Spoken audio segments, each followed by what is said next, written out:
For the last 3 decades, Knowledge Center at Bursa has offered technology, resources, services, space, and a sense of community. Since 1985, 14,000 titles have been collected, with care and attention to high financial literacy standards. In collaboration with a global community of institutions, we ensure access to the world's diverse intellectual and cultural economic heritage, as well as fast online services for connectivity to the financial world.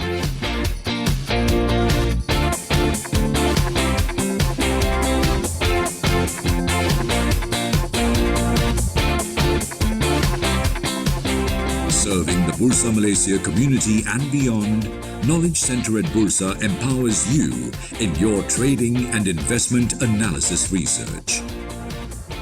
Financial information at my fingertips. Visit Knowledge Center at Bursa Malaysia today for the collections,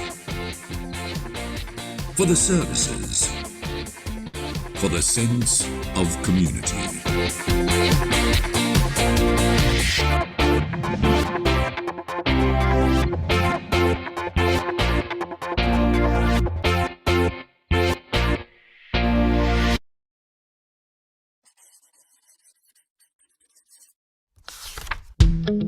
You have suffered financial loss while investing, and you think your bank, broker, fund management company, unit trust management company, PRS provider or distributor, or their agent or representative is responsible.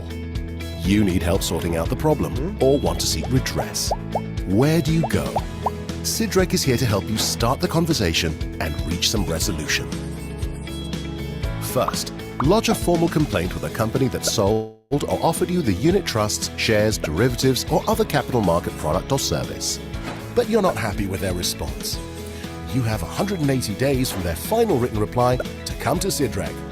Or if there's no written response, and it's been 90 days since you wrote to them, you don't need to wait longer. You may come to Sidrek even though you haven't received a final response yet. Sidrek first checks the eligibility of your claim. For example, is it within Sidrek's claim limit? Is it against a member of Sidrek? And so forth. If your case is eligible, we begin the dispute resolution process. All information in this process is confidential. We get both you and the member you're complaining against to sit with us and have a conversation. Documents and information will be required from both parties. No lawyers are allowed in the mediation process, as we keep the discussions informal and private. Our mediators are impartial and will hear both sides out and help parties communicate constructively towards resolving the dispute. 2 outcomes are possible at this stage. Either both you and the member agree to a settlement, or you don't. If the both of you agree to a settlement, an agreement is signed and the mediation process ends successfully. But if both you and the member fail to reach a satisfactory resolution, mediation has thus failed. But don't worry, Sidrek then proceeds to the next stage, adjudication. During adjudication, parties are given the chance to provide any further information to help their case and ask each other further questions. Our adjudicator will then study and consider all facts and information provided, including the conduct of the parties, laws, and best industry practices, as well as what's fair and reasonable. Sidrek's adjudicator will then make a final decision on the dispute and the monetary claim. If the decision is in your favor, it could be a full award or a partial award for your claim. But if the decision isn't in your favor, then no award will be made. You, the investor, will still have a choice. If you reject the decision, Sidrek will simply close the case and you may seek other legal avenues for redress. If you choose to accept the decision, however, the member has to comply with it. Once the parties have confirmed compliance to the decision, Sidrek will close the case. So let Sidrek help start the conversation towards resolution. For more information, visit sidrek.com.my or call 03 2282 2280. Bursa Malaysia has been part of the Malaysian economic growth for over 4 decades. We have been working relentlessly to create a transparent, efficient, and vibrant stock exchange. While we've been working at building a vibrant marketplace, inclusivity and contributing towards economic growth, we have also channeled efforts and resources towards supporting the community at large. Shares to Share is one such effort, which has been developed to create positive impact towards society and the environment. To put it simply, Shares to Share is a transparent and easily accessible facility that enables investors to donate their listed securities or proceeds from the sale of their listed securities towards charity through Yayasan Bursa Malaysia. You can donate odd lots or even board lots. The funds from the sale of these shares will be channeled to approved charitable organisations and their respective initiatives or projects. Bursa Malaysia has waived its portion of the transfer fee, clearing and trading fees for all transactions that are conducted under Shares to Share. The participating brokers of Shares to Share have also agreed to waive their portion of the transfer fee and brokerage. The charitable organizations that have been selected have undergone the necessary due diligence process and have been duly approved by an independent selection committee. At least 500,000 populations live with some kind of disabilities. They are most of the time being left behind. We need to empower them, otherwise they will continue to be the liability. A lot of human resources wasted from this group of people. We provide a lot of support for persons with disability who are young adults and adults. We have a social enterprise called Project I Am Possible, where we managed to hire all persons with learning disability to work here. We have a cafe, bakery, weaving, and we have an art gallery. Purity of thought, word, and deed, that is action, is very important to be really successful. We must know some skills to be able to help us then paperwork. The grant from Shares to Share will be used for, one is sewing, handicraft, classical dance, and so on. Our patients have to be fed, they have to be looked after. We look out for any sort of disease they might develop, and also those unforeseen circumstances. Thanks to Bursa's initiative, we can be a little bit easy on our patients and their family members.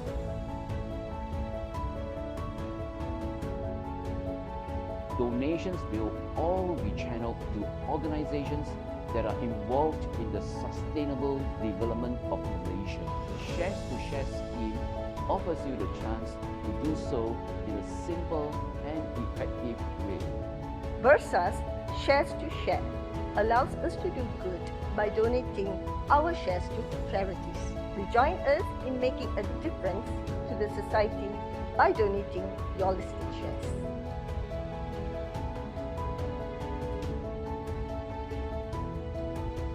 Shares to Share is open to all donors, individual as well as corporates or other types of entities. You can transfer your listed securities via Bursa Anywhere app at a click. For more information, please visit our Bursa Malaysia website.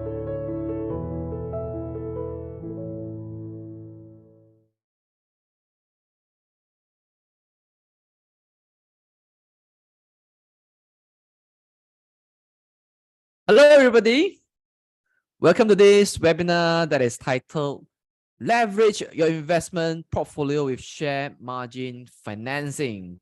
So this webinar is brought to you by Bursa Malaysia and managed by our company LifeChamp. So my name is Shen Chu and the moderator for this session. So welcome everybody. Now this session is a pretty advanced topic because if you are really new to investing, share margin financing would probably blow your mind, and it's probably a bit more of a risky instruments for you to leverage your portfolio. But it's okay if you are a new beginner here. It's okay there for you to learn first. It's important for us to understand the concept of leverage, what are do's and what are don'ts, and what are the risks when it comes to using it, and what are the benefits if we use it correctly, if the market goes in our direction, then it can also help us to amplify our investment returns. So today we are going to look into what exactly is share margin financing and how we can use it to amplify our returns, and what are the risks when it comes to using this product with this facility offered by the financial institutions. Before we begin, as usual, disclaimer: whatever we share in this webinar is only for educational purpose. So in no way that we give any recommendation for you to buy or sell any listed securities that we mentioned here. If you decide to make any investment decisions, you're 100% responsible for all your investment risk. Now, allow me to introduce our speaker today, and he is the founder of EE Cameron, Mr. George Poh. Now, George graduated with a bachelor degree in finance from Coventry University, UK. He is a licensed financial planner. He's also a financial advisor's representative. He's a co-founder of EE Cameron with sharing contents of more than 1 million views. He has more than 9 years of investment experience. He has trained more than 1,210 working adults to master the wealth growth strategy in 3 years. And he formulated the wealth growth strategy. So today we are very honored to have you here with us, George. How are you? Hi, Shane. Thank you for having me. So everyone can hear me? Yes, can hear you. Nice and clear. Great. All right, so let me stop sharing my screen and hand over the control to you. Okay, sure. Thank you, Shane, for the sessions. So let me just kickstart off my sharing today. So can everyone see my screen now? Yes. Okay, perfect. So as the disclaimer and the introduction goes by, I will just stop. I will just skip this, right? So let us go straight into the learning outcomes of today's sharings. So as Shane mentioned just now, this is a quite advanced topic that in investment.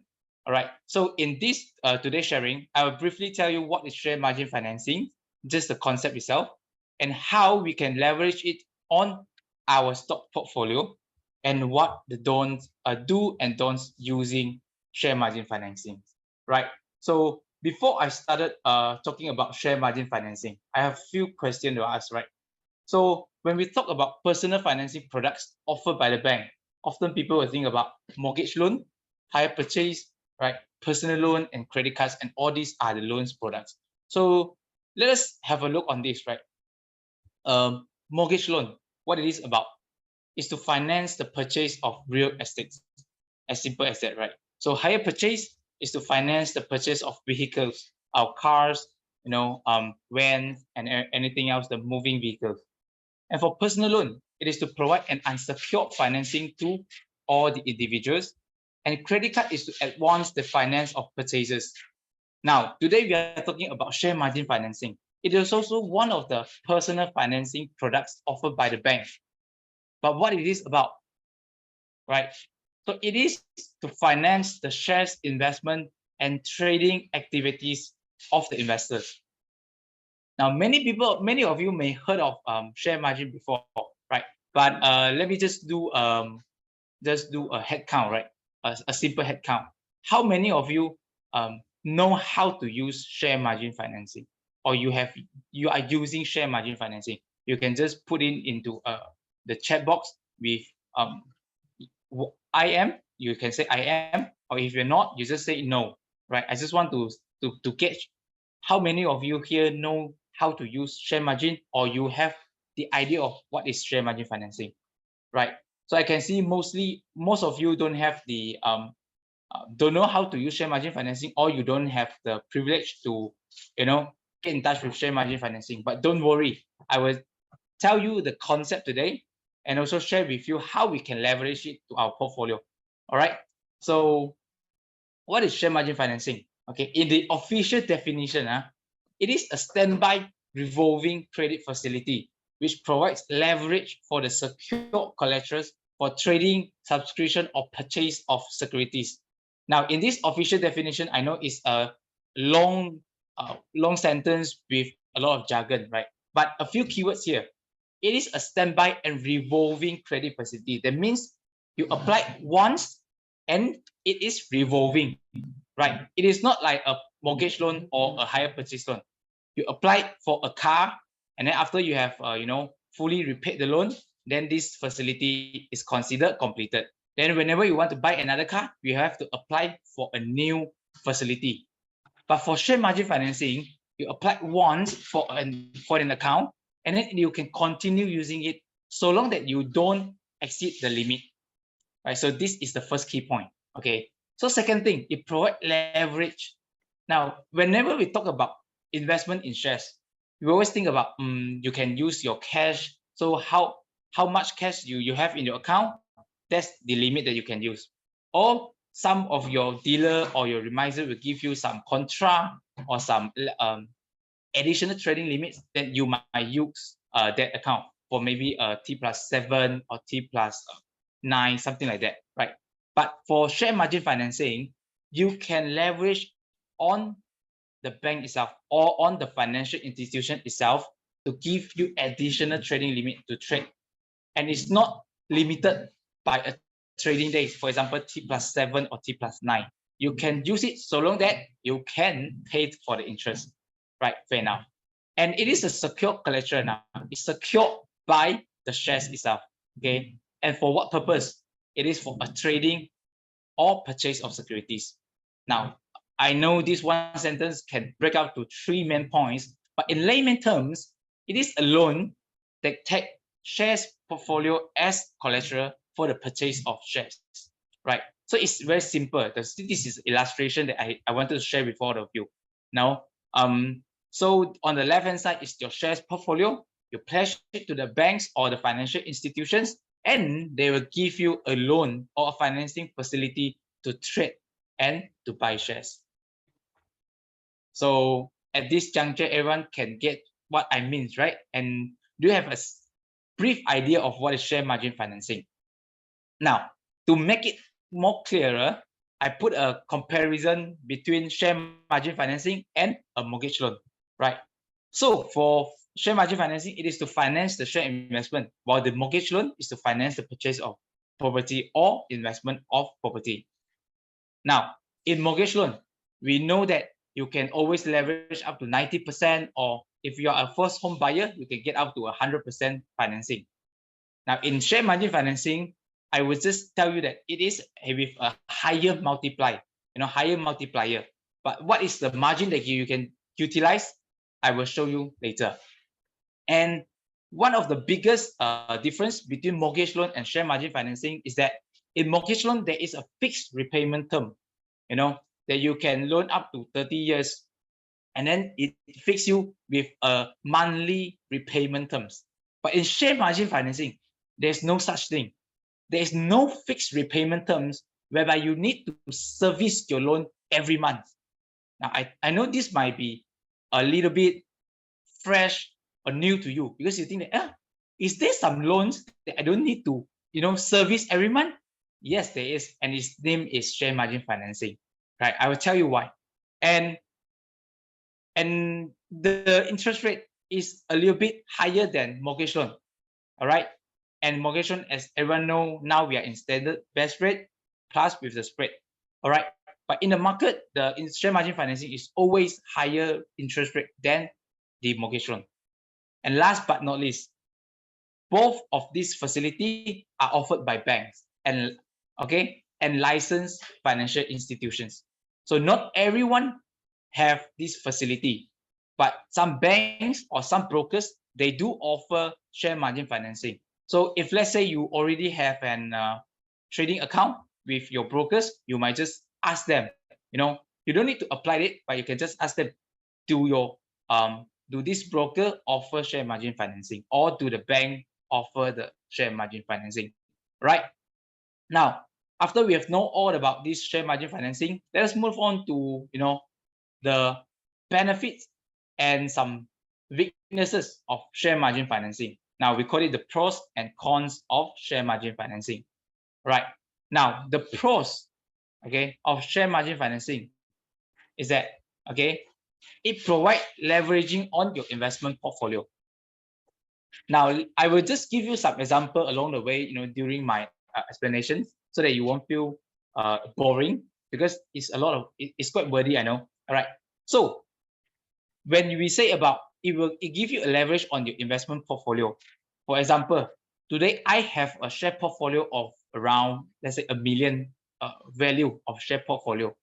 And I don't want to sell my shares, in order for me to get additional trading limit to buy shares.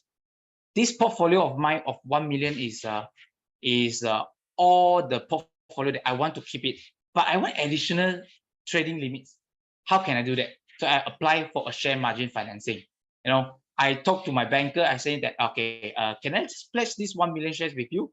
And then can you give me additional trading limit for me to trade without selling my portfolio? And the banker will tell you, yes, we can. So you can leverage on your portfolio to get additional trading limit to trade. So later on, I will also share with you how do we calculate on it. All right, just bear with me, all right, for a few more minutes. Okay. So second thing, it can improve your ROI. Okay, ROI in short term is a return on investment. How can we do that? Now I give you a simple illustrations. Okay, if let's say you have a paper and pen with you and best with a calculator, you can do so, right? So for example, today you have a million worth of shares, and this company is going to give a dividend of, let's say, 5 cents per share.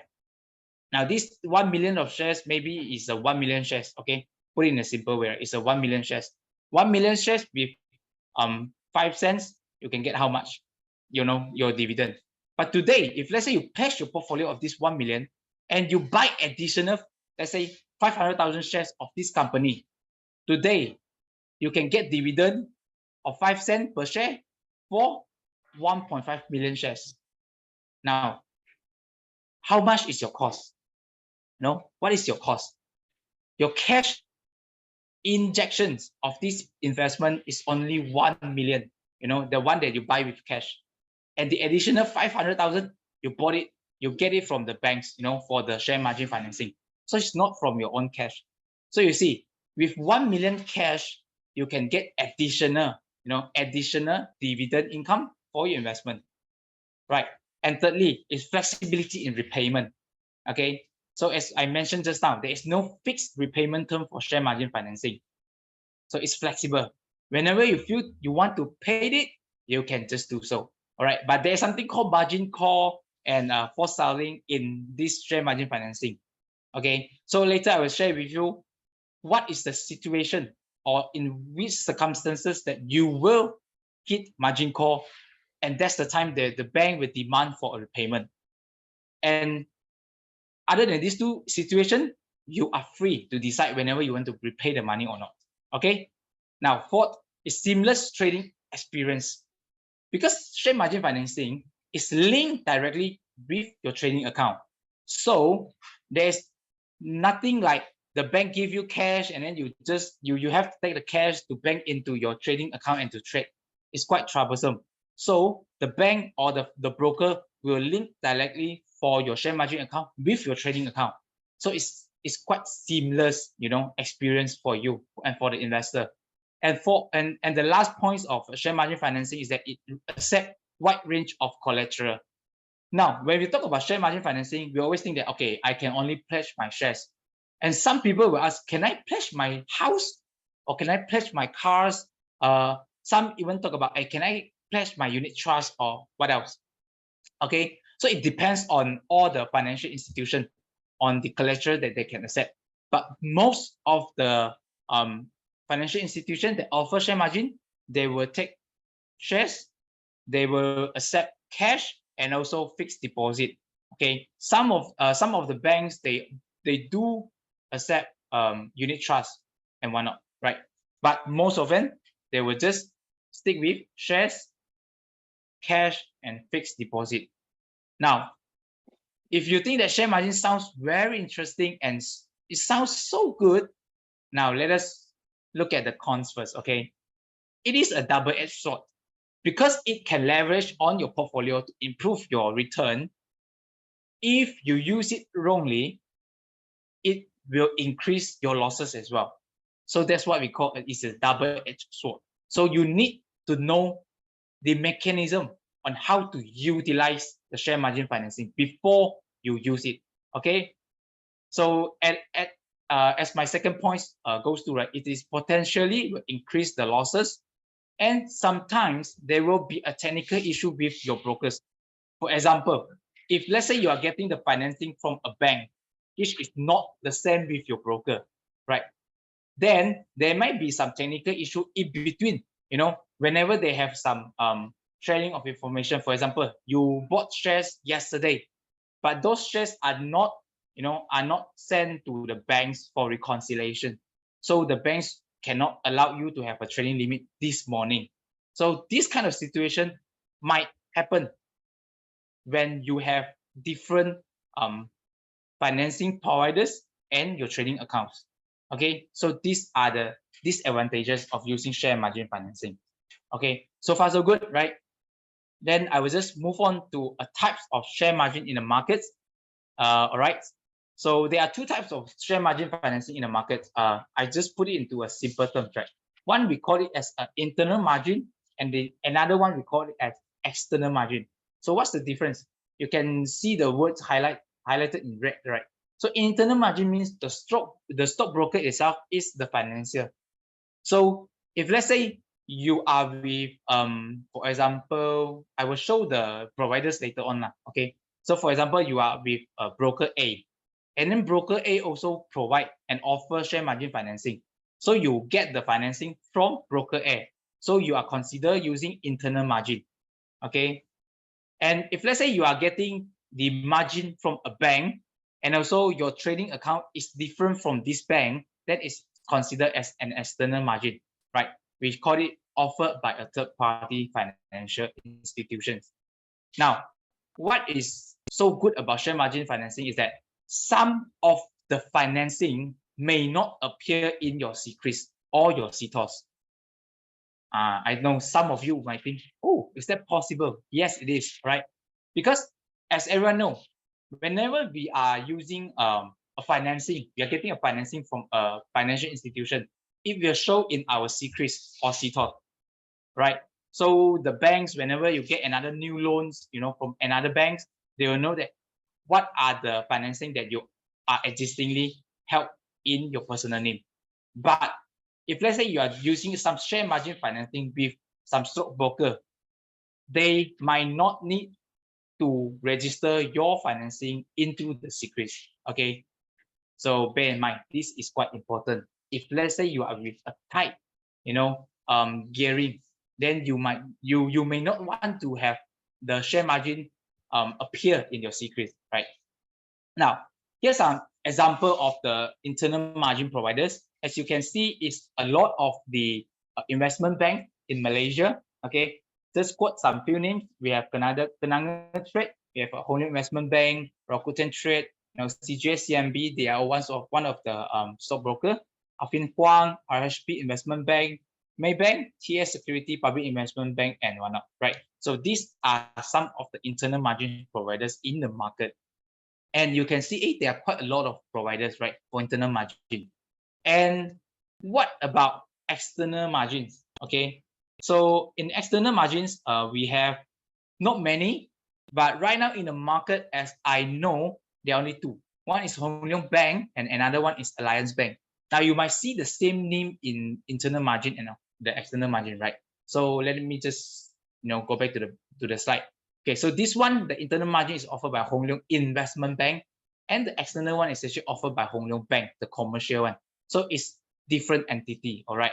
So they do offer external margin for you to trade with your own stockbroker while you can get the financing from the bank itself, right? Sound interesting, yeah? So internal margin, there's not much of the explanation that I need to tell you because it's quite simple as the name it is, right? So you just apply with the broker and then you can straight away have the margin itself. Now I want to highlight on the external margin because of the reason I will tell you later why I focus more on external margin, right? Okay, so first as an investor, now you put everyone, okay, I use a very nice photo here, you as the investor. Now, when you want to go to apply share margin, you go straight to the financial institutions. And then when your share margin financing is approved, your facility is approved by the bank, then they will connect with your stockbroker itself. So you don't need to go and tell your stockbroker that, okay, I already got my share margin approved.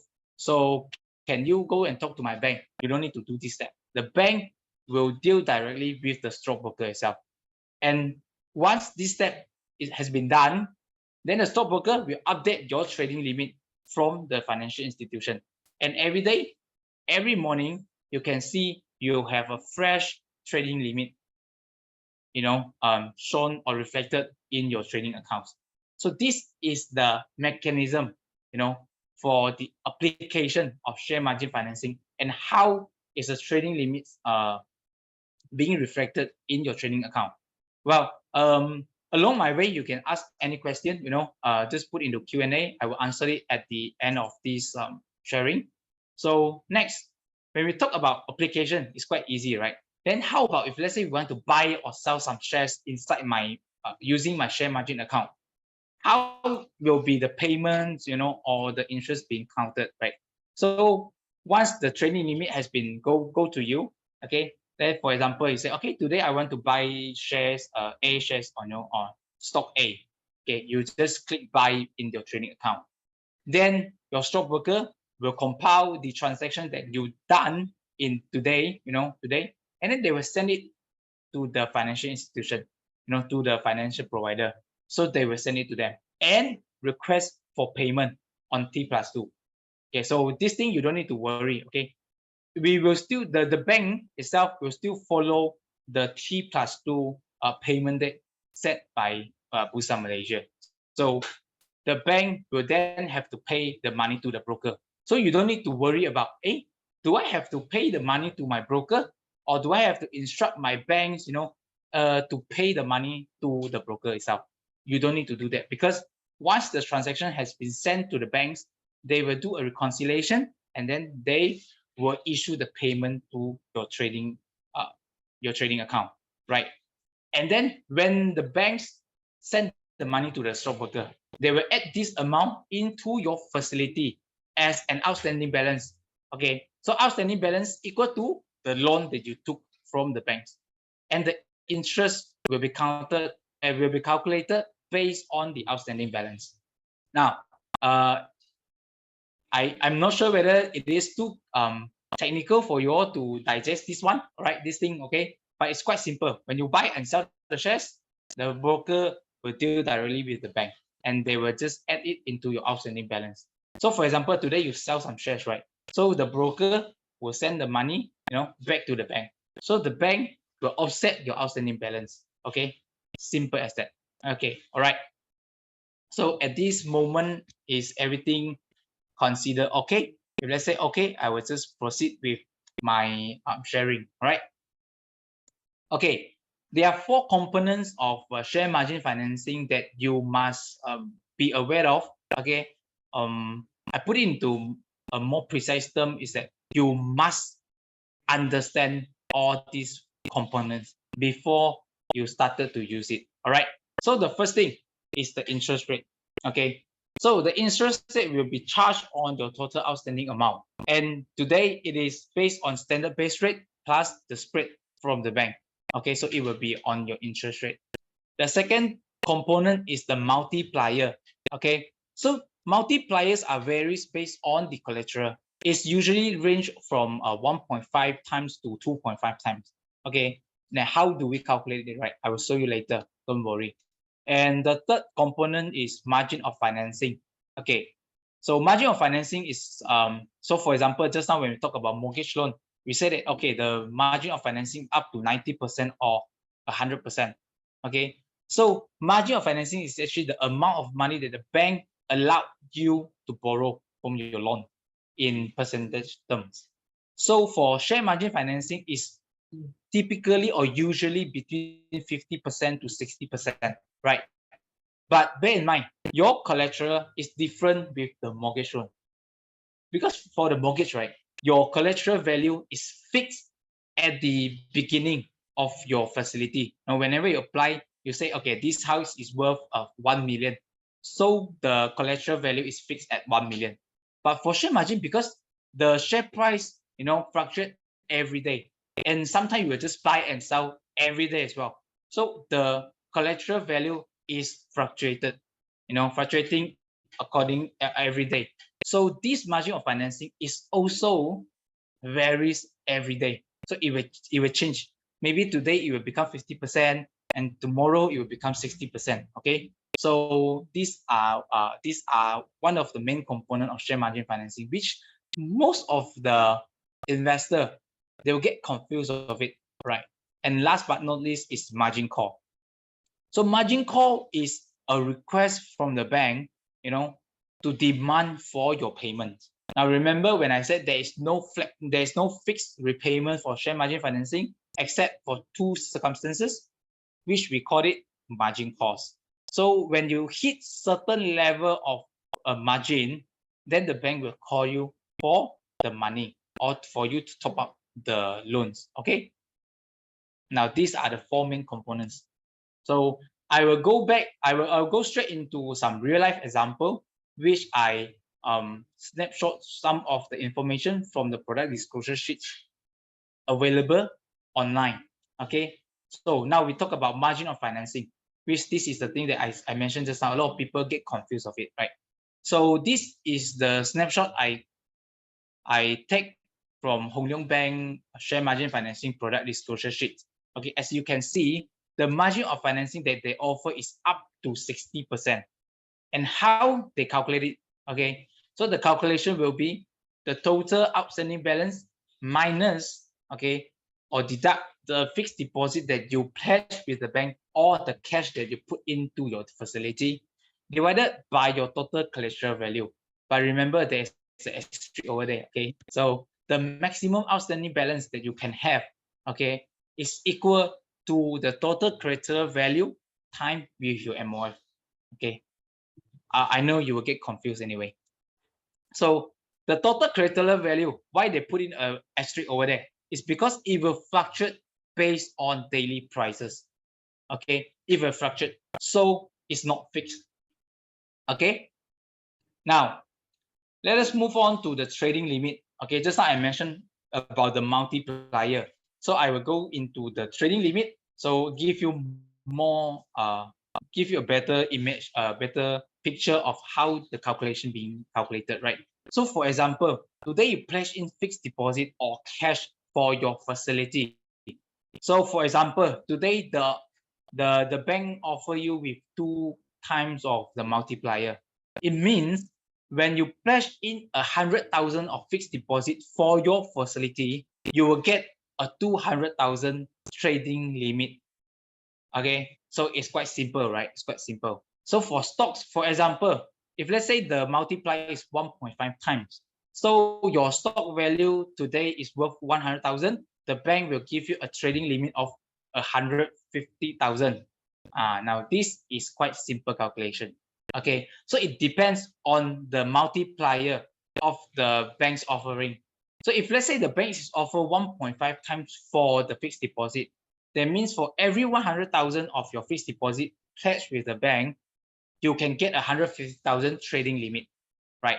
So if let's say for stocks, they they lower down the multiplier to 1 times. So that means whenever you have a stock value of 100,000 pledged with the bank, they will give you additional 100,000 trading limit. Now, this trading limit, I forgot to add on one word in front of it, is additional trading limit.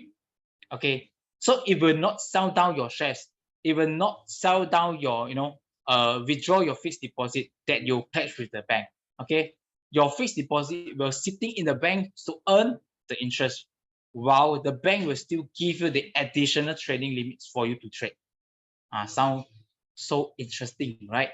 Okay, now let us move on to the third point that I mentioned just now, which is the margin call, when the bank will ask you for repayment. So this one I need all of you, to pay more attention to it, because this is the time when you will get frustrated when the bank calls you and say, hey, can you, make a payment to your margin account because there is this margin call. Then you will get frustrated. You say, hey, why? Why you call me? I'm very busy. Okay, this is quite often, whenever people get called by the bank for the margin call, right?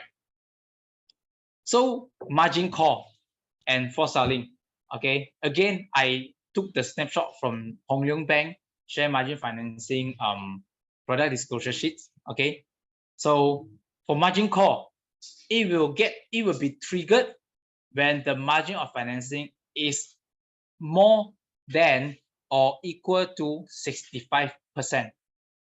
You will get call for a margin call. Okay, just bear with me with the numbers. Yeah, so for forced selling, it will trigger when the margin of financing is equal or more than 80%. Right. Okay, I know you don't have a picture for it, so I have prepared the illustrations for you. Don't worry. Okay, so for margin call, we talk about it will trigger when your margin of financing is equal or more than 65%, right? So for example, today you have a total outstanding balance of 100,000, and assume today your collateral value dropped to 150,000. So let us do some calculations. Yeah, you take a 100,000 divided by 150,000, you will get 66.67%. This is your margin of financing. Now you will see 66.67% is more than 65%. It means that you are now in the margin call situation. Okay, so how these calculations work? Let me just go back to the calculation parts. All right. So the margin of financing is equal to your total outstanding balance divided by your total collateral value. Okay, assuming that you are not pledging any fixed deposit or cash. Okay, I put it in a very simple terms lah. So the illustration can be easily calculated, right? So bear in mind. So remember the calculation. We use the total outstanding balance divided by the total collateral value. Okay, so let's come back to this one. So today your outstanding balance is 100,000 and your collateral value dropped to 150,000. So you just take these two amounts, 100,000 divided by 150,000, you get 66.7%. Now you are in margin call. Okay. All right. So remember just now when I mentioned about the four main components of share margin financing, the first one is the interest rate. So some of you might want to know, how much is the interest that they charge to me and on what amount that they will charge me, right? So as you can see over here in the illustration, the total outstanding balance is 100,000. So your interest will be charged based on this 100,000. Okay. So for example, today the interest rate, for example, let's assume today's the interest rate is 5%. Okay, per annum is 5% on your 100,000. So if let's say you continue using this facility for a year, at least the interest charged to you will be 5,000. Okay, let's say it's 5% per annum, will be 5,000. But the calculation is not as simple as this. But I don't want to dig down into that because if let's say I want to calculate on the interest rate, then it will be quite troublesome for you all to take it today. Because I just want to share you with the concept, and the idea of how we can leverage on our share portfolio using this facility. Okay, so I will not go so deep into the interest rate calculation, but just the idea for you, your interest will be charged on your total outstanding balance. Okay, clear? Right. Now, so this is margin call, right? So we talk about forced selling. Okay, so over here, the forced selling is when your margin of financing is equal or more than 80%. All right.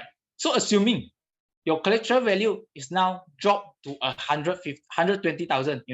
Yesterday it was 150,000, and the bank call you, hello, Mr. A, you're now in margin call. All right. So you say, okay, leave it. I don't want to top up first. And then after today closing, suddenly the collateral value dropped to 120,000.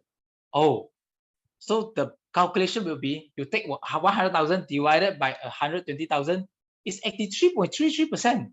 You are now in the forced selling part. So tomorrow morning, your banker will call you up again. Hello, Mr. A. So sorry to tell you, your share margin is currently in forced selling. You have to make payment today.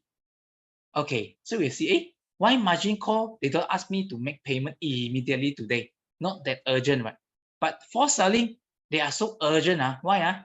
Okay, as the name implied, forced selling means they force law. So if let's say you don't want to make payment, they will just sell all your shares by force. Okay. So okay lah, I just try to be drama a bit lah. But forced selling is because when you sign the agreement with the financing providers, there are a few terms saying that they have the right to sell your shares when you are in which circumstances or in which situation. Okay, they will list it down.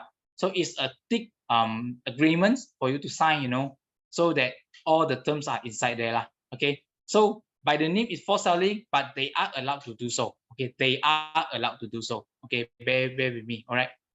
Okay, sell all or parts. Okay, very good questions. Okay, I will answer this one because I'm in this part, right? They will sell part of it just to bring back your margin of financing to the neutral position. Which, for example, for this Hong Leong Bank one, right, the margin of financing is up to 60%. So if let's say they are going to sell your shares, right, okay, they will sell the amount that will bring your ratio, your margin of financing from 83.33% back to 60%. Now it's a huge amount because as you can see now, your shares value is only 120,000 and you owe the bank 100,000, so they will sell a lot of shares lah. Okay, so some shares they will sell it, and okay, some people might ask, okay, which shares they will sell it. Okay, which shares? Because if let's say you have a portfolio of 10 shares inside, which one they will sell it? Okay, they will choose the one with the highest liquidity. Okay, with the highest liquidity or those with the lesser value. Okay, this one I don't want to dig down so deep into the valuation itself. Okay, now just now I talked about the urgency of margin call and forced selling. So how do we top up? Okay, how do we top up to bring our margin of financing back, back to our original 60%? Okay, so for margin call, it must be settled within 48 hours. Okay, so 48 hours is a bit whack when we mention about it. So how do we calculate? Okay, so if let's say today, okay, today is what day is today? Today is a Wednesday. Okay, today is a Wednesday, and this morning your banker call you up, say, okay, Mr. George, your account is in margin call today. Is a day one, so you must settle it within 48 hours.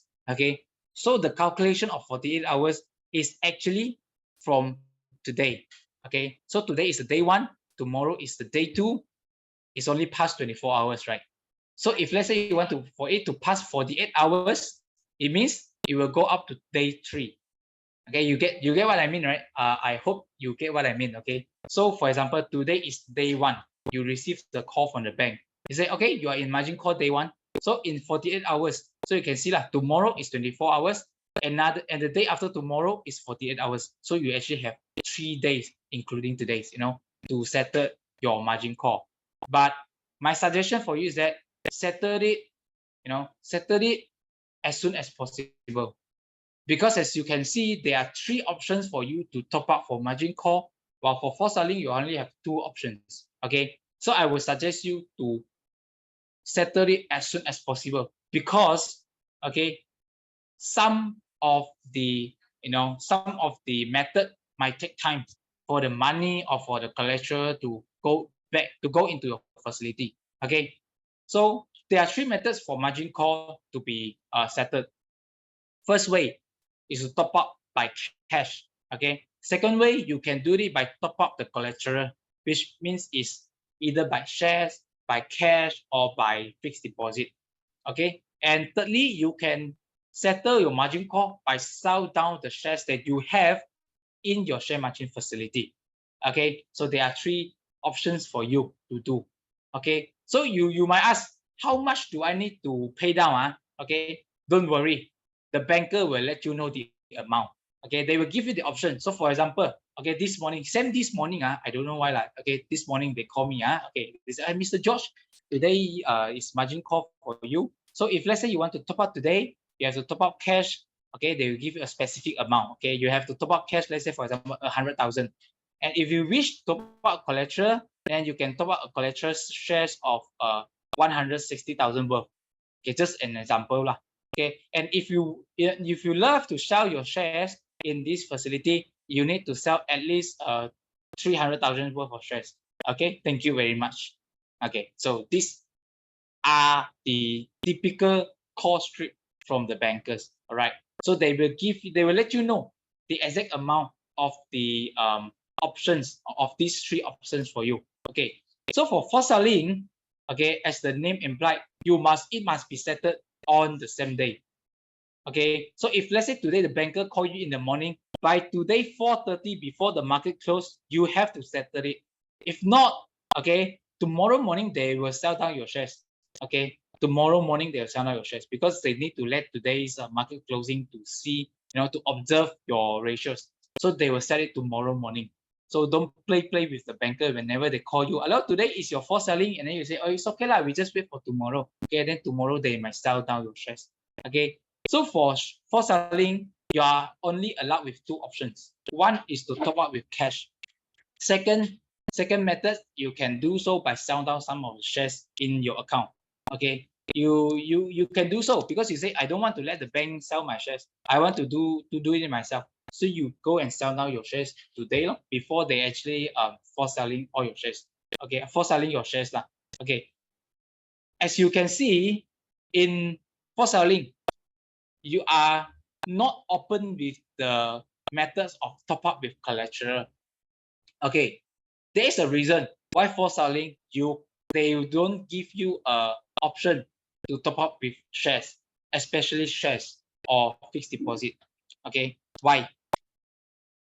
The simple reason being, it takes time for your collateral to be pledged, to your facility. Okay, anyone here have experience transfer your shares from one trading account to another CDS account? Okay, if you have experienced that, you know that it will take, at least 1 trading days. Okay, at least the fastest I have experienced, if this morning I signed the transfer form with my broker, the fastest I can see is after the afternoon market opening. Okay, this is the fastest. But if the admin they do the process slow, then only tomorrow morning or tomorrow afternoon you will receive the shares in your your receiving CTS account. This is why the bank don't allow you to top up with shares if you are in a forced selling situation, because it might take time. And by today closing, if they don't see your collateral inside the accounts, they will consider you are not settling the forced selling. Then tomorrow morning they will do the same thing. They will force sell your shares. So it's better don't take this risk, so they don't allow you to have this kind of options for forced selling. Okay, so I have a question here. So if I got 100,000 cash and bank offers 60% MOF, so I only have 60,000 extra trading limits. Okay, so for the cash part, right? Okay, I see most of the people will get confused with the numbers. Okay, so you remember whenever we talk about share margin financing, just now we talk about the trading limit, right? So you see, if let's say you have 100,000 cash with the facility, if let's say they give you a multiplier of 2 times, okay, so your extra trading limit is actually 200,000. Okay, it's 200,000. But bear with me, cash and fixed deposit is different, because fixed deposit is pledged to the bank and they give you interest. But if let's say you put in cash to the account, they will just deem it as the cash in your trading account. So they will give you additional 100,000. So you have a 200,000 trading limit. Okay, with 100,000 is your cash and additional 100,000 from the bank. So this is the calculation for cash. You don't ask me why, because the cash is, they cannot lock your cash. Okay, because they cannot lock your cash.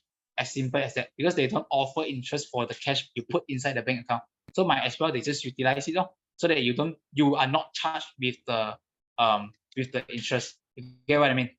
Okay, so it's not you get additional 60% from the cash, because margin of financing calculation is not for the trading limit. It is only for the for the margin call and for the subsequent trading limit that you might have.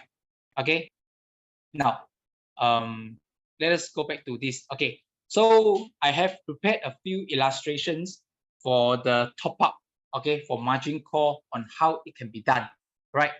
So for margin call, okay, we use back the same illustration just now.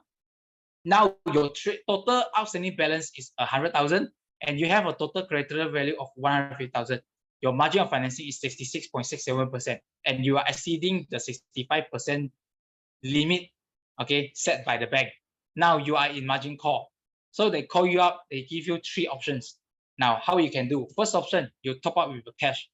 So when you top up cash 20,000, it will go straight to offset your outstanding balance. So now you have 80,000 outstanding balance left with your collateral value stand at 150,000.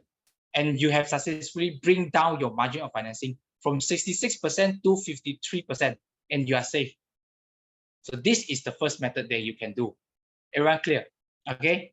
The calculation, don't ask me again. Okay. I mentioned just now, the margin of financing is using your outstanding balance divided by your total collateral value.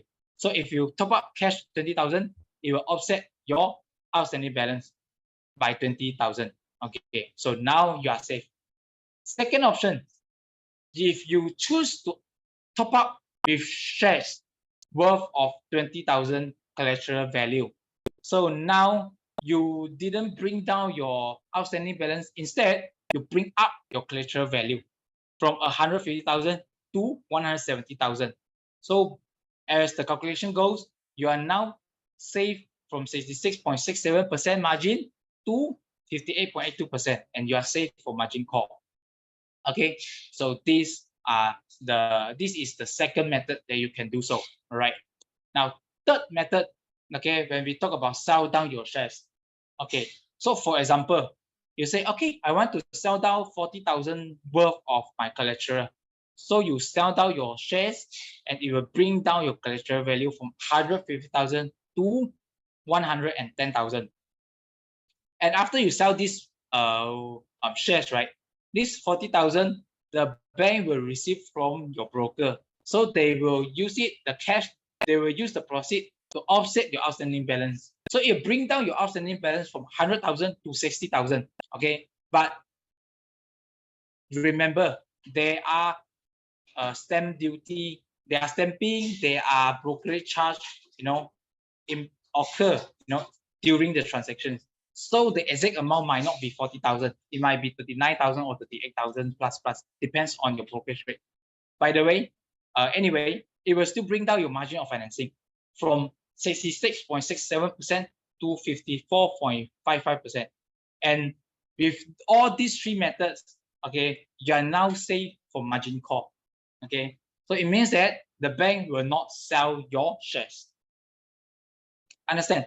Okay, and you won't receive call from the bank anymore tomorrow unless the collateral value drop again, okay, after today's closing. All right. Now, after we have top up for margin call, then let us move on to top up for forced selling. All right. So just now, as I mentioned, there are only 2 options or 2 methods that we can do which is top up or to sell down shares. So as simple as that, if let's say you top up cash of 30,000, it will offset your total outstanding balance by 30,000. So now your margin of financing is 58% instead of 83%. Okay. So if let's say you sell down your shares worth of 65,000, it will bring down your total collateral value by 65,000, while it will also offset your outstanding balance by 65,000. Okay. So now you have bring your margin of financing back to 63.64%. Now, you will see why I didn't bring it down to 60% or below that, right? Because 63.64% is also within the buffer, because just now when we mentioned about margin call, it is equal or more than 65%. If let's say you bring it down to 63%, you're not in margin call situation today also, right? So they won't call you, but you don't have any more trading limit for you to trade tomorrow. Okay, so that's a very simple one. So the calculation all done. Here goes with things to watch out when we use share margin financing.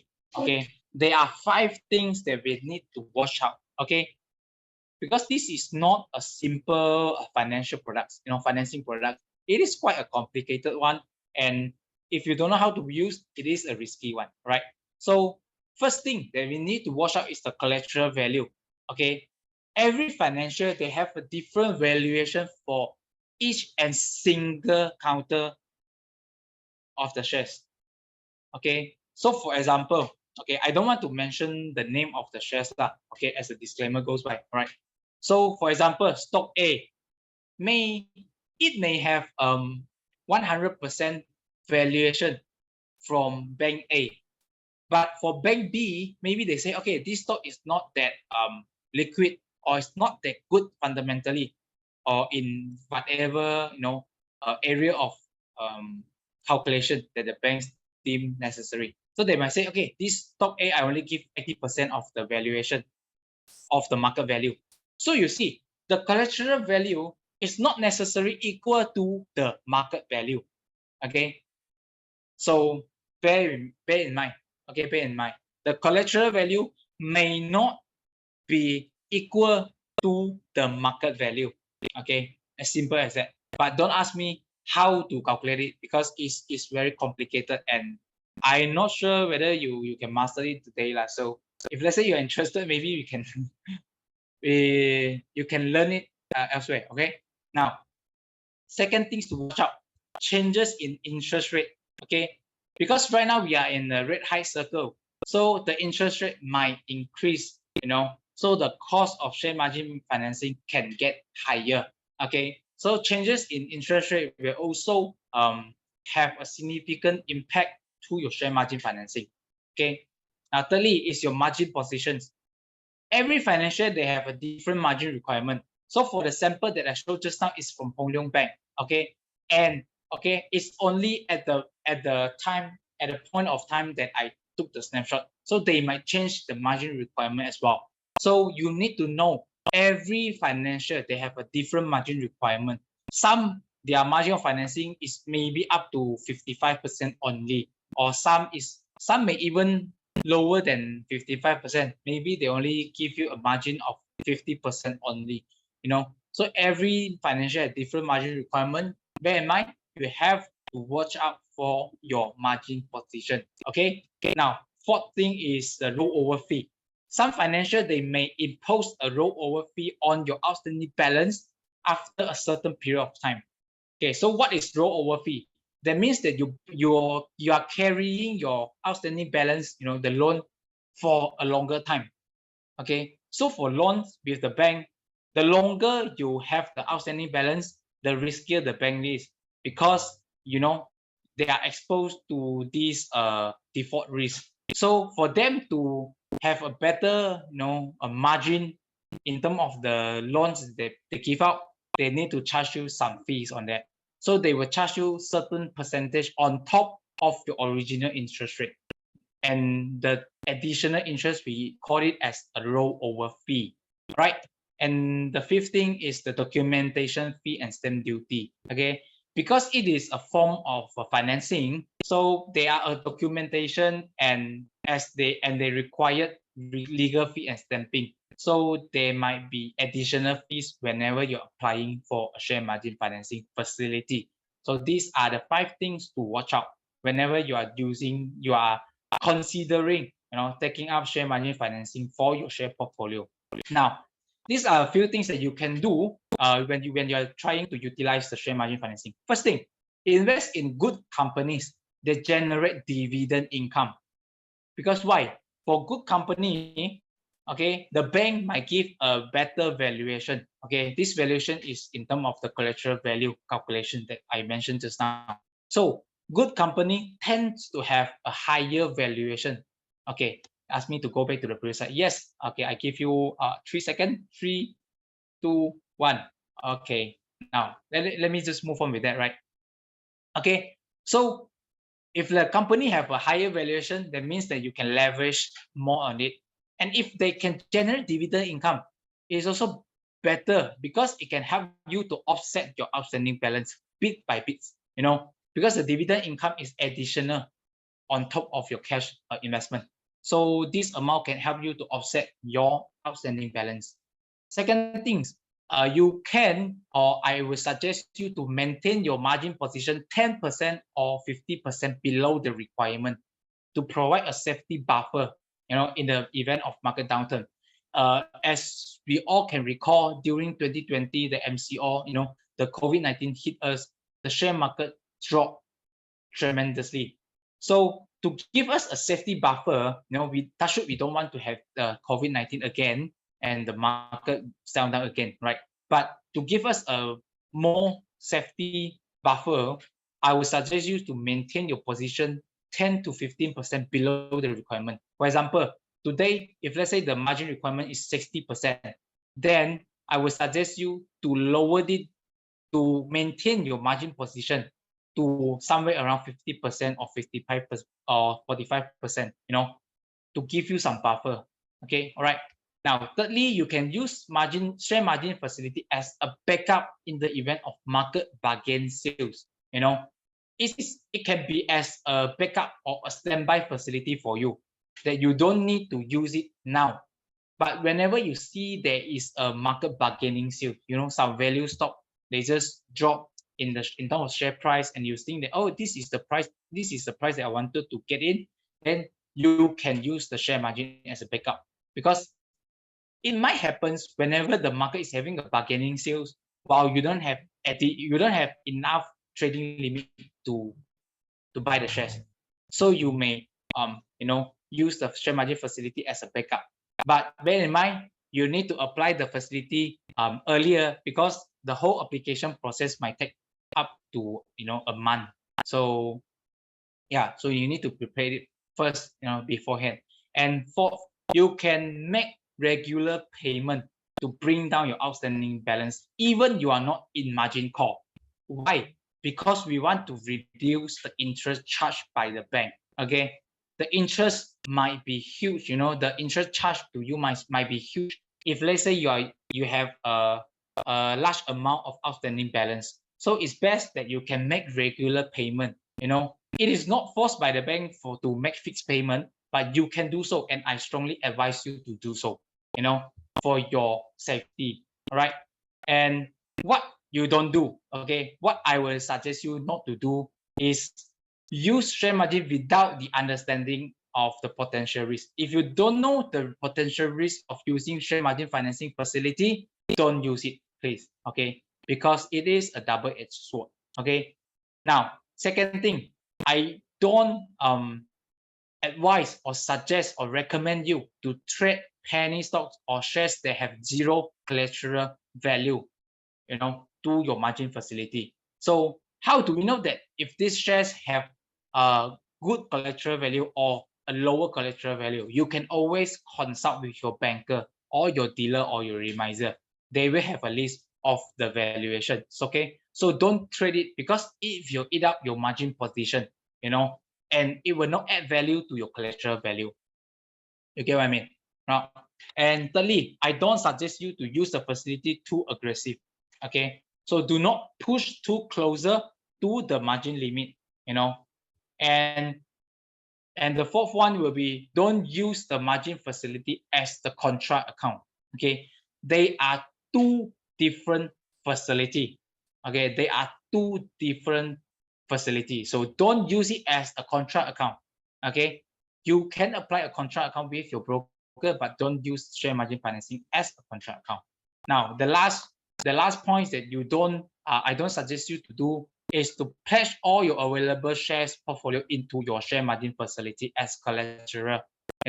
Because you always need to maintain some good amount of shares in your cash trading account, just to prepare for you whenever you are in margin call and you don't have enough or sufficient cash to top up for it.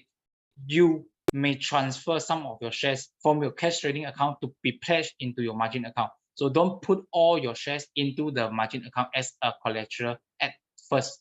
Okay, so these are the do's and don'ts for share margin financing. Now, these are the I think the slides, okay, that everyone is waiting for, which is how can we apply? How can we apply for share margin facility? If let's say I want to do so. So first thing, I will suggest you to understand your leverage power. Okay, so how do we understand our leverage power? You ask yourself two questions. First thing, how much you are eligible to and how much you are comfortable with. Okay, how much you are eligible to is depends on the bank, because they will study on your debt service ratio, and then they will know, okay, you are okay with, let's say, 100,000 facility or a 200,000 facility. But it doesn't mean that the bank allow you to do so, okay, but you are not comfortable with. Okay, but you're not comfortable with. So it's best that you are taking the facility at your comfortable level. For example, the bank can offer you up to a 500,000, but you think that is a quite huge amount for you to take in. So you say that, okay, I only want 100,000 facility. That's all. I don't want to take so much, right? So you can do so, all right? And get ready with the income documents, okay? The tips here is the more the merrier lah. So prepare your IC front and back, the latest 3-month salary slip with a latest 3-month bank statements. If you can prepare up to 6 months is best.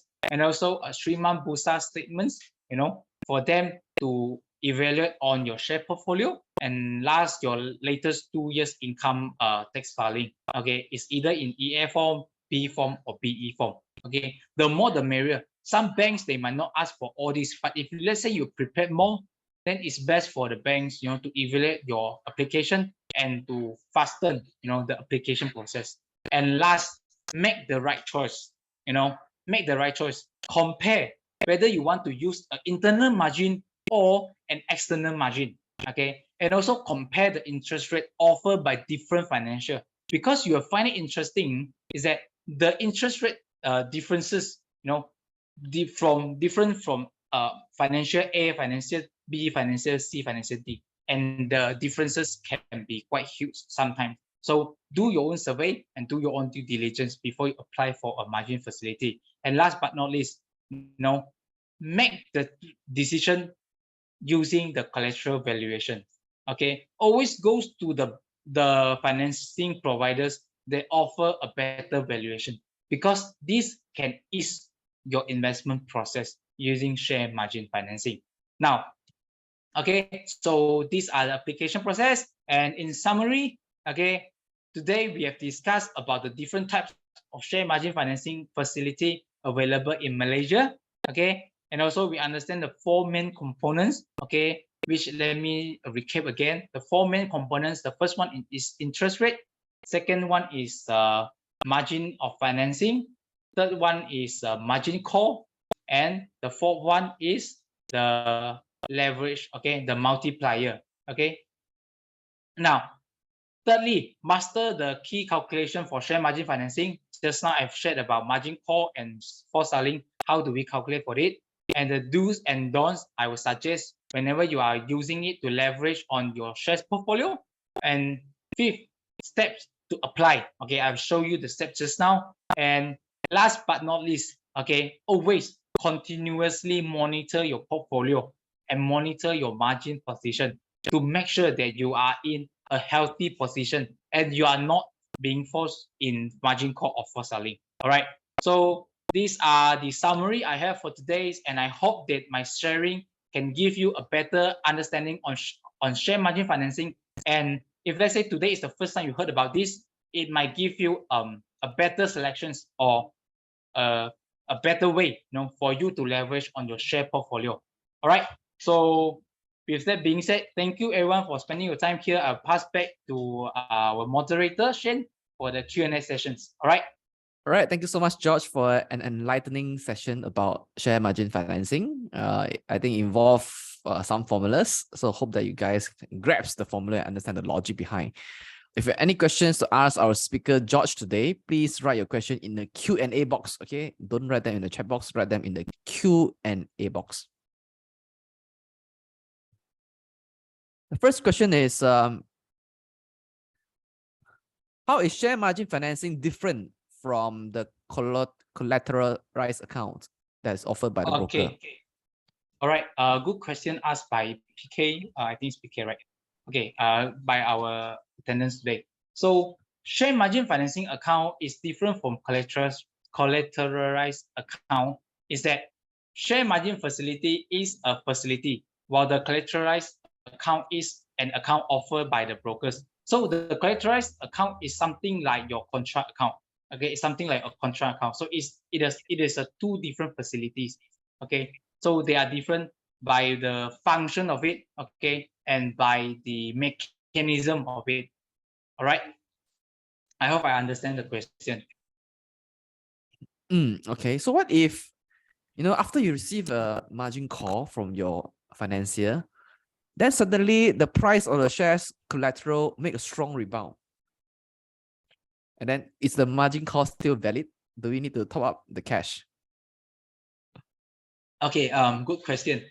These are the questions that often asked by the investor whenever they are being called by the banker. You are now in the margin call. So they say, okay, I think today my shares will rebound.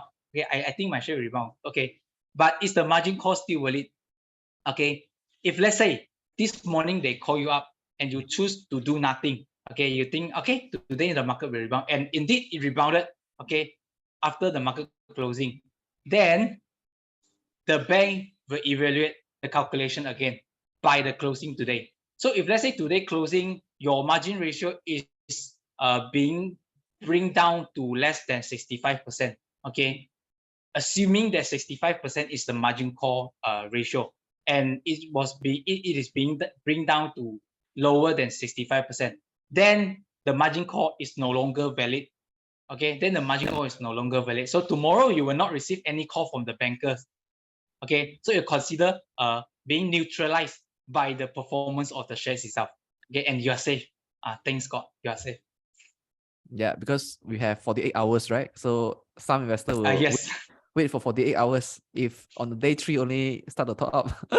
Correct. But bear in mind, because you are waiting for a market rebound. But if let's say the market don't want to rebound and it drop further, then you might have to top up even more, and it is quite urgent if let's say you have a tight cash flow in your position. Okay, so just now you mentioned that for instance the snapshot you took from Hong Leong Bank, that the forced selling is at 65% or more. So if after 48 hours you don't top up, you don't cover the margin call, and the MOFs remain at about 70%, but not exceed the forced sell threshold, will the bank still have you to force sell? Yes, correct. They will still help you to force sell because they already give you a grace period of 48 hours, but you don't want to do that, and you are still in a margin call. So they will force sell your shares as well. They will force sell to bring it down to 60% or bring it down to the margin of financing that they offer. Okay. So the next question is, how is interest rate charged? Yeah, is it daily rest? Like every day your outstanding balance will increase a bit? Okay, yes, it is a daily rest interest calculation, but it will only be charged to your outstanding balance on the monthly basis. Okay, so the calculation will be they charge on your daily outstanding balance, but they don't add it into the outstanding balance every day. They don't compound it on the daily basis, but they compound on the monthly basis, but they calculate on the daily rest. You are right in daily rest, but they compound in the monthly basis. Okay, I hope it answered the questions. Okay. Yeah, out of curiosity, I'm a math student, right? Let's say I take out a SMF on day 1 on the month 1. Okay. Okay. And it is 100,000, and the month has about 30 days lah. So on day 30th, I clear off all my outstanding debt, 100,000. So will my statement still show interest or not?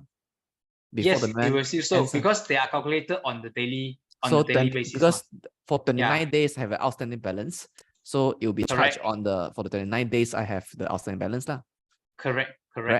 Okay, understand.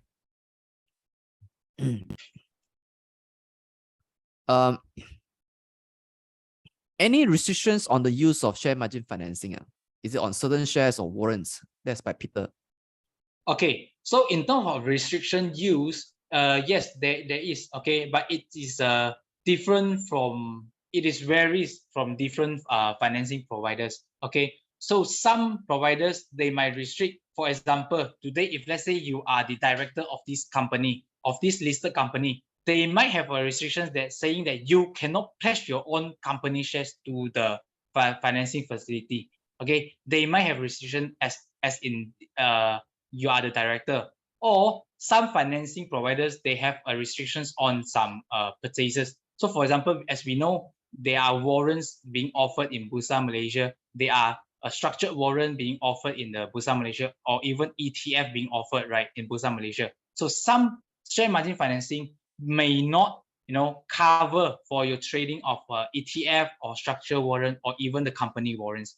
So you have to, talk with the banker to find out, do they allow you to trade this kind of thing, or is there any restrictions on the facility itself? So it varies among different providers. So I cannot answer you for all. Okay.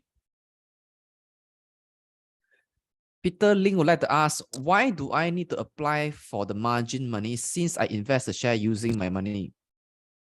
Okay, good question. As I mentioned just now, it can be a backup for you, and the benefit of using share margin financing can increase your ROI. Because imagine if today you have 100,000 worth of cash, and when you invest you put all your cash all into the share market, you can only buy 100,000 worth of shares. But if today this 100,000 worth of shares, you pledge it with the bank can give you additional trading limit to trade. So for example, you utilize 50,000 of it, you are now having a share portfolio of 150,000, but you're only using a cash of 100,000. Don't it sound amazing to you? Or do you find the differences, using your own cash or using the share margin, right? Yeah, it's like if you have 1 million ringgit, you could actually buy one property using cash, for example. But if you take Correct. mortgage, 1 million ringgit probably can buy 10 properties. If you take Yes, you are right. margin of financing from the bank. Correct. Yeah. So it depends, okay? But of course, share margin financing is a banking facility. It comes with leverage, so must really use it with caution, like what George say, right?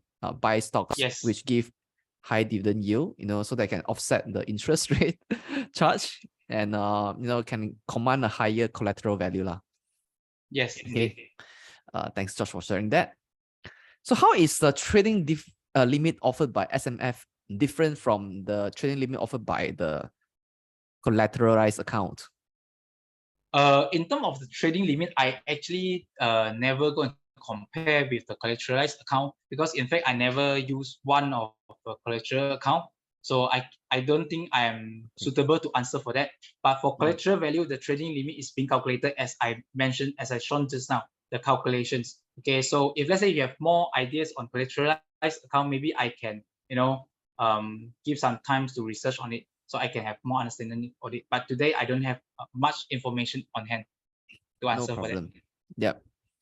Is it common for financiers to raise the margin of finance in a bull market and cut the margin of finance in the bear market? Okay, it is a very good question. So based on my understanding, the bank don't really raise or cut the margin of financing anytime or during any type of market, because the margin of financing is actually fixed when they offer you the facility, and it is being written down in the agreement that you sign, and also signed by the bank and stamp it. So they cannot go and increase the margin of financing in the bull market, or they go and cut your margin of financing in the bear market for your facility.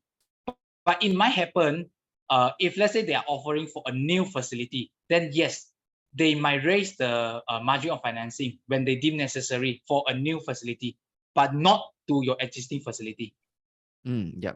So they often adjust the margin of finance for the new facilities depending on the circumstances in the market, right? Not really. In this market, they don't really, because 60% or 55% is considered quite a balance for them, optimum, yes. So I don't see any financial institution doing that quite often these days. Okay. What is the typical interest rate charge for this facility?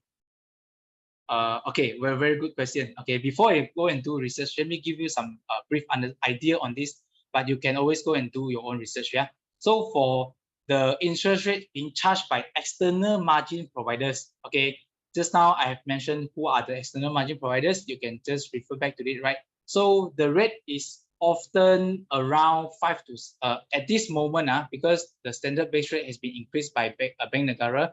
So at this moment, they are charging about 4 something to 5 something. Okay, these are the rate being offered by external margin. While for the internal margin, as we know that they are not a commercial bank, so stockbroker, they often don't have a huge, cash stronghold as compared to a commercial bank. So they might charge higher interest on that. So the differences will go about 4% to 5% compared to the one being offered by external margin. So for example, if let's say the external margin charge on 5%, then the internal margin or the stockbroker, they might charge around 7 to 8% per annum for the facility, and it varies among different stockbroker. Okay, so you have to find it out yourself lah. Oh, that's a big difference, Yes, yeah, because 4-5% to 7-8%. correct, because they don't have a strong, Okay. cash from the depositors. Okay, let's say I'm a investor with Hong Leong e-broking. Okay. Okay. Okay. Should I take the SMF from Hong Leong Investment Bank, or should I take it from Hong Leong Commercial Bank? Okay. Hong Leong Bank. So if let's say the interest rate being charged by Hong Leong e-broking is somewhere near to Hong Leong Bank, then I would suggest you to take it from Hong Leong e-broking. Okay. But this is in terms of the perspective of interest rate, but you also have to take into consideration of the valuation that they offer compared to Hong Leong Bank, because they are two different entities. So Hong Leong Bank might offer 100% value for stock A, but Hong Leong e-broking might offer only 80%. Okay, it varies. So we have to take into consideration of a few things before we make our decision. Okay, that's very interesting.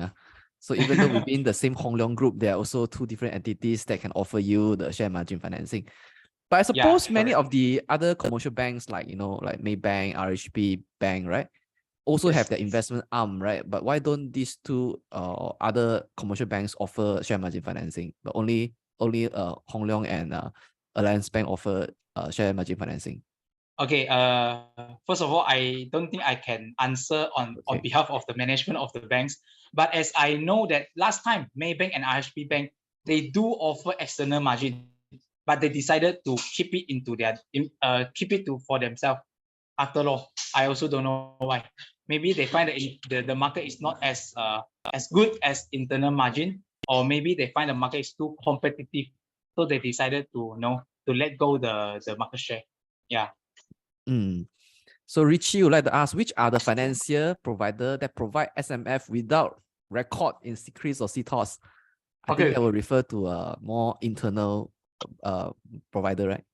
Yeah, it is always with the internal providers, because for a commercial bank, they must put your record with the secrets. So the external margin, for sure, your share margin facility will reflect on your secrets or your CTOS. But for internal margin, for those that are offered by stockbroker, some of them can do. Okay. So if you ask me which one of them, I would suggest you to talk to your broker or to talk to your dealer, because as I know, there are a few, or not only one, but a few that can do so. Okay, but I don't want to mention names, so you can go talk to your dealers. So if we take share margin financing from an external provider, say Hong Leong, and we are using, let's say Kenanga or CGS-CIMB, they are different from the external providers. Will they have delay in the information feed from the broker? Yes. Like if I take internal from internal source, then probably the system is synced, right? They can know immediately it has reached margin call status. But if I take from external broker, will the broker have delay, and how delayed it is to receive this information from the broker? Okay, yes. So there will be delay. So for external margin, or we call it a third-party margin, right? The delay will be a day. So for example, today, all your transaction, the external or the third-party financier will only receive it after the market closing. So the delay is 1 day, okay? If it's the whole market day. So today, if let's say they give you a trading limit of 1 million, that's all that you can trade for today, okay? They won't reflect whether if let's say you sell the share or you buy more share, right? Then they would just, you know, they will just do the calculation based on this 1 million. But if let's say you are using internal margin, your trading limit is synced immediately, you know, it's synced immediately. So whenever you buy the shares now and it's the transaction, the order is being filled, then you can see your margin position right away. So there's a 1 day delay in terms of the data. Understand. So can we use share margin financing to apply for IPO or private placement? Okay, good question. For IPO, if let's say you want to subscribe, you cannot do balloting. Okay, if you let's say you want to apply through balloting, I'm so sorry, you cannot do so, because for share margin facility, the CDS account is not directly under your name. You know, it is collateral. It is the share margin account is not directly under your name. We call it a what name we call it again? We call it a sorry, I can't remember the name now. But if let's say you go to the listed company annual report, you go to the top 30, you always see that some people have their yes, the nominees account. Yes, thank you. So the share margin facility, your CDS is always with nominees account. And bear in mind, nominees account, they don't allow you to apply for balloting. Okay, they don't allow you to apply for balloting. So you cannot apply for IPO unless you get a private placement from the listed co itself. Then you may be able to use your facility to buy the IPO or for the private placement. Okay, but these are different stories which I don't cover it today, because it will be utilizing the cash portion, the cash drawdown portion from your margin facility, which I didn't mention it today. So you can do so, but the steps will be quite complicated. Okay, so let's do one last question. Can you talk about haircut? Okay, so I think this person who asked this is quite familiar with share margin, because he know about haircut. So the haircut is not a simple haircut that we do the hair, we cut our hair. So haircut means that the financing provider cut the valuation for particular stocks. Okay, so this haircut often occur when the fundamental of the company, you know, change tremendously. So for example, this company suddenly from profit making to a loss making, and the future prospect of this company are totally gone. So the financing provider, to protect themselves for the default risk, they might haircut the shares. For example, today they give 100% valuation for this stock. Suddenly some bad news happen, this company fundamentally change, and they might haircut it to a 50% valuation. So for whatever shares that you have in your holdings, right? Initially they evaluate at 100%. Now they only evaluate at 50%. So if you change your margin of financing, and your margin, it might trigger margin call or forced selling immediately whenever there is a haircut in the market. So this thing also we need to be aware. So I categorize this under the valuation when I mentioned the 5 things to watch out. Yep. So that's when, like, what happened in the glove decline. Then I think some banks did haircut on the glove counters. Okay. Correct. So a lot of margin players have to deal with the margin costs, because the share price come down already, hit them enough, then still have to kena the haircut. So at the end of the day, right, the glove rarely stop and the share price crashed a lot, as a lot of people have to cover back their position. Yes. Yep. So let's conclude our Q&A session. So thank you so much, George, for sharing with us share margin financing, leverage or stock portfolio share margin financing. Hope all of you here have learned a great deal on how do you use this facility, when to use it, what are the things to watch out for when you want to use this facility. All right. Thanks, George. Okay, thank you, Shen. So for our next webinar, it is titled How to Master Macroeconomic Analysis as a Trader. So it is happening on tomorrow morning, okay, 11 May 2023, 10 a.m. to 12 p.m. So I've just given you the registration link to register for the session. If you want to learn how do we use macroeconomic analysis as a trader, okay, how to use it to aid our trading decisions, come and join the webinar tomorrow morning. So with that, I want to thank all of you here for staying tuned until the end of this session. Hope you learned enormously. And again, a huge thanks to our speaker today, Josh Poh, for sharing with us the knowledge about share margin financing. So see you guys in the next webinar. Bye, everybody.